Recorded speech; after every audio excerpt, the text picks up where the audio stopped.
ब्रह्मचर्य इस सनातन धर्म का लक्षण।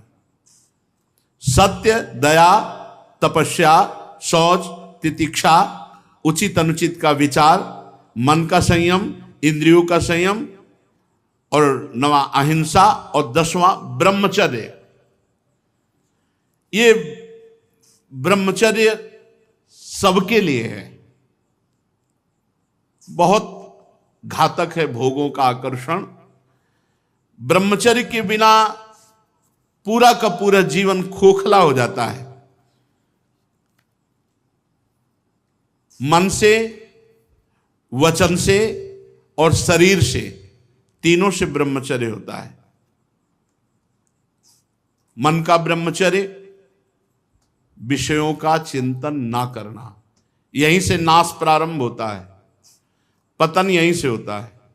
ध्यायतो विषयान पुंसान संगास्तेषुपजायते, संगात संजायते कामः, कामः क्रोधो भी जायते, क्रोधात् भवति सम्मोहा, सम्मोहात् स्मृति विभ्रमा, स्मृति भ्रंशात् बुद्धिनाशो, बुद्धिनाशात् प्रणश्यति। सबसे पहला पतन जो होता है वो विषयों का चिंतन होता है। ध्यायतो विषयान पुंसान, जब हम भोगों का चिंतन करते हैं तो हमें भोगों की आसक्ति प्रकट होती, फिर संग करने का मन होता है। संगास्तेषुपजायते, जब हम विषयों का चिंतन करते हैं तो विषयों का संग करने का, विषय भोगने की इच्छा प्रकट होती।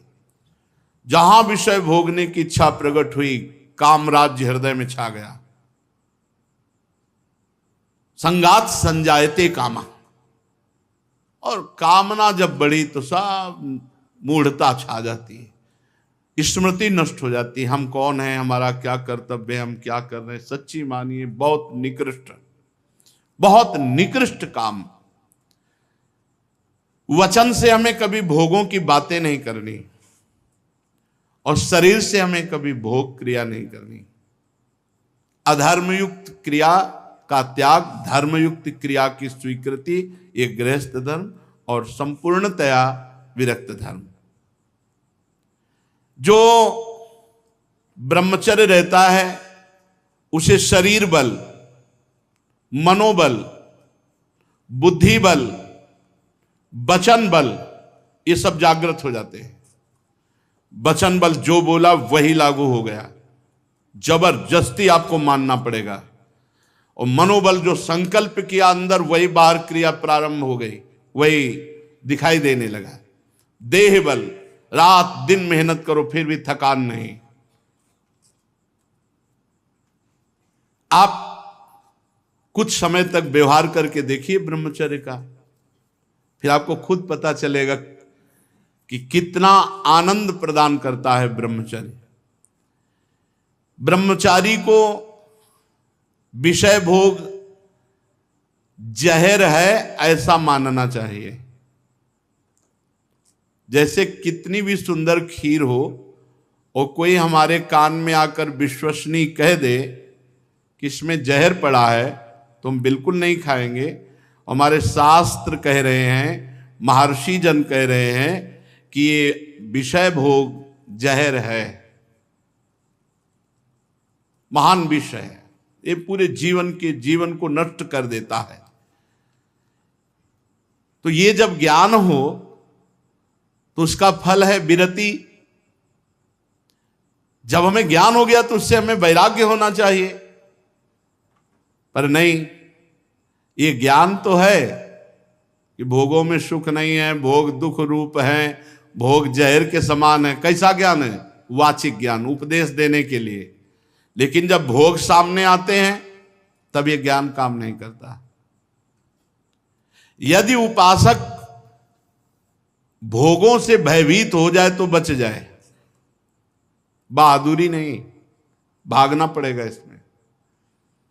एक बार पूज्यपाद श्री उड़िया बाबा जी ने स्वप्न देखा। स्वप्न में भी कितने सावधान हैं। भिक्षाम देहि, एक घर में आवाज लगाई, नारायण नारायण। तो एक माई निकली, सुंदर अप्सरा, हीरे जवाहरात से, रत्नों से भरी हुई थाल,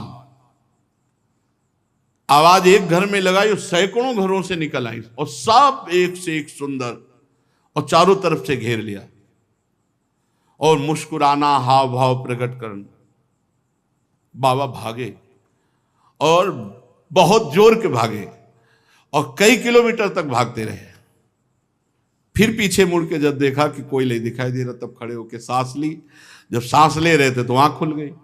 आंख खुल गई तो नारायण नारायण नारायण। अच्छा हुआ कि स्वप्न में भी भागे। भागने से ही बचोगे, यहां जीतने के चक्कर में मत पड़ना, बहुत धोखा है। ये मन बहुत धोखेबाज है। यदि कोई विषय से ऐसा भय रखे जैसे सांप, बिच्छू या सिंह, कोई सांप आके गले लगना चाहे तो आप क्या करोगे? भागोगे ना। और बाघ देख लो, सिंह देख लो, भागोगे ना। ऐसे ही विषय भोग की इच्छा वाले कोई शरीर तुम्हारे नजदीक आ रहा है और तुम्हें भय नहीं लग रहा है, इसका मतलब है मरना चाहते हो, भ्रष्ट होना चाहते हो, नष्ट होना चाहते हो। सिंह आ रहा तुम्हें भागना नहीं सुनाई दिया, सांप दौड़ रहा तुम्हारी तरफ भागना नहीं सुनाई दिया। ऐसे ही भोग तुम्हारी तरफ आ रहा, तुम भागे नहीं, मरना चाहते हो, मरोगे तुम। कोआ मदांधो मदना तुरुआ, भगवान शंकराचार्य जी से पूछा, को अंधों में बड़ा अंधा कौन है? बोले जिसको काम सता जाए, जो काम से युक्त हो गया, काम से व्याकुल हो गया, वो सबसे बड़ा अंधा है, वो कुछ नहीं समझ पाएगा। आप बड़े मजे से भोग को देखते हैं और भोगते हैं और फिर विचार करें ब्रह्मचर्य असंभव।